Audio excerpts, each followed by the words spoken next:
Hello વિદ્યાર્થી મિત્રો, આપ સૌનું આપને યુટ્યુબ ચેનલ પર હાર્દિક સ્વાગત છે. તો આજે હું તમારા માટે લઈને આવી ગઈ છું ધોરણ 9 વિષય કમ્પ્યુટર એનો પાઠ 11 ટેબલ અને મેલ મર્જના તમામ પ્રશ્નોના ઉત્તરોની સમજૂતી. તે પહેલાં તમે જો આપણી ચેનલને લાઇક, શેર અને સબસ્ક્રાઈબ ન કરી હોય તો તે જરૂરથી કરી દેજો. તો ચાલો આપણે તેના તમામ પ્રશ્નોના ઉત્તરોની સમજૂતી મેળવીએ. તેમાં આપણો પહેલો પ્રશ્ન છે કે આપેલા વિકલ્પોમાંથી યોગ્ય વિકલ્પ પસંદ કરીને ખાલી જગ્યા પૂરો. તો આપણો પહેલો વિકલ્પ છે કે કોષ્ટક તૈયાર કરતાં પહેલાં આડી અને ઊભી હારની સંખ્યા નક્કી કરવી. તો એ થશે કે સારો વિચાર છે, કારણ કે આયોજન સમય અને પ્રયત્ન બચાવે છે.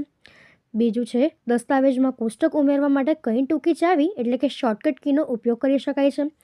Ctrl+F12નો. કોષ્ટકનું પૂર્વનિર્ધારિત કદ કેવું હોવું જોઈએ? 2 ઊભી હરોળ અને 2 આડી હરોળ. નીચેનામાંથી શું કરવાથી કર્સર પાછળના ખાનામાં જશે? Shift+Tab.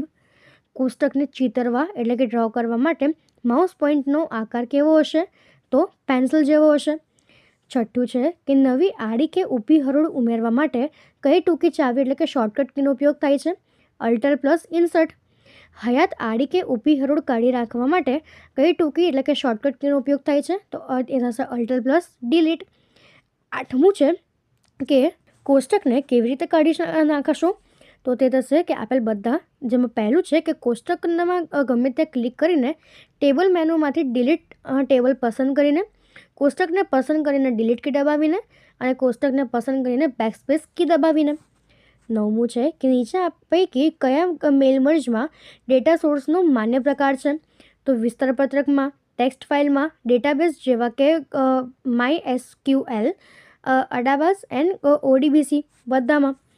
એના પછીનો 10મો પ્રશ્ન છે કે મેલ મર્જ માટેની ડેટા સોર્સ ફાઇલનું પૂર્વ નિર્ધારિત નામ શું હોય છે?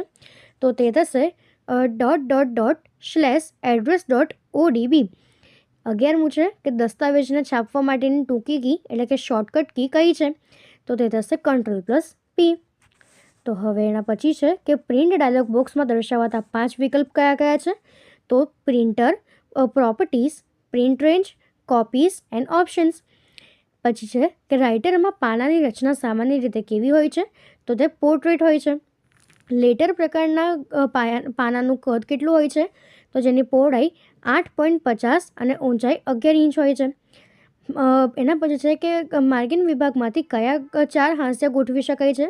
ટોપ, બોટમ, લેફ્ટ એન્ડ રાઇટ. તો હવે એના પછી છે કે નીચેના પ્રશ્ન વિધાન ખરા છે કે ખોટા તે લખો.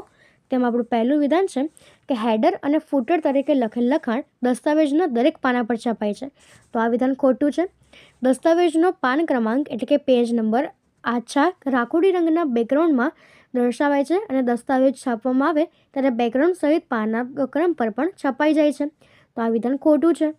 એના પછી ત્રીજું છે કે જ્યારે એક કોષ્ટકને 2 કોષ્ટકમાં વિભાજિત કરવામાં આવે છે ત્યારે રિપીટ હેડિંગ વિકલ્પ સક્રિય હશે તો કોષ્ટકની શીર્ષકની હરોળ બીજા કોષ્ટકમાં આપમેળે નકલ થઈ જાય.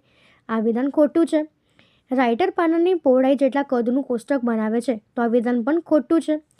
એના પછીનું 5મું છે કે ટેબ કી દબાવવાથી કોષ્ટકમાં નવી ઊભી હરોળ ઉમેરી શકાય છે. તો આ વિધાન ખોટું છે. કોષ્ટકની શીર્ષક હરોળ તરીકે માત્ર એક જ આડી હરોળ નક્કી કરી શકાય છે. આ વિધાન પણ ખોટું છે. 7મું છે કે કોષ્ટકના ખાનામાં લખાણની ગોઠવણ સામાન્ય રીતે ખાનાની ટોચ પર મધ્યમાં એટલે કે ટોપ સેન્ટરમાં થાય છે. તો આ વિધાન ખોટું છે. 8મું છે કે એક જ હારમાં આવેલા ખાનાને જ ભેગા એટલે કે મર્જ કરી શકાય છે. તો આ વિધાન પણ ખોટું છે. એક જ દસ્તાવેજની અનેક નકલ તૈયાર કરવા માટે મેલ મર્જ ઉપયોગ કરવામાં આવે છે. તો આ વિધાન સાચું છે. 10મું છે કે મેલ મર્જ માહિતીની ચલિત એટલે કે વેરિયેબલ માહિતી ફોર્મ લેટરમાં હોય છે. આ ખોટું વિધાન છે. એના પછી 11મું છે કે પ્રોપર્ટીઝમાં આવતા પેપર વિકલ્પ દ્વારા પોર્ટ્રેટ અને લેન્ડસ્કેપ પ્રકારની ગોઠવણી હોય છે. આ ખોટું વિધાન છે. પ્રિન્ટ રેન્જમાં સામાન્ય રીતે છાપવા માટે કરંટ પેજ પસંદ કરવામાં આવેલું હોય છે. આ પણ ખોટું વિધાન છે. એના પછી આપણો 13મો પ્રશ્ન છે કે કોપીસમાં કોલેટ વિકલ્પ દસ્તાવેજની પાનાવાર નિર્દિષ્ટ કરેલી નકલો છાપે છે. તો આ વિધાન આપણું ખોટું છે. 14મું છે કે સામાન્ય રીતે પેજ સાઇઝ A4 હોય છે. તો આ વિધાન પણ ખોટું છે. તો આપણે આ પ્રમાણે તેના જવાબ આપી શકીએ છીએ. તો અહીં આપણા તમામ પ્રશ્નો પૂર્ણ થાય છે. જો તમને આમાં કોઈ પણ ડાઉટ હોય તો તમે તે કોમેન્ટ સેક્શનમાં જરૂરથી જણાવી શકો છો અને આપણી ચેનલને લાઇક, શેર અને સબસ્ક્રાઈબ જરૂરથી કરી દેજો. Thank you.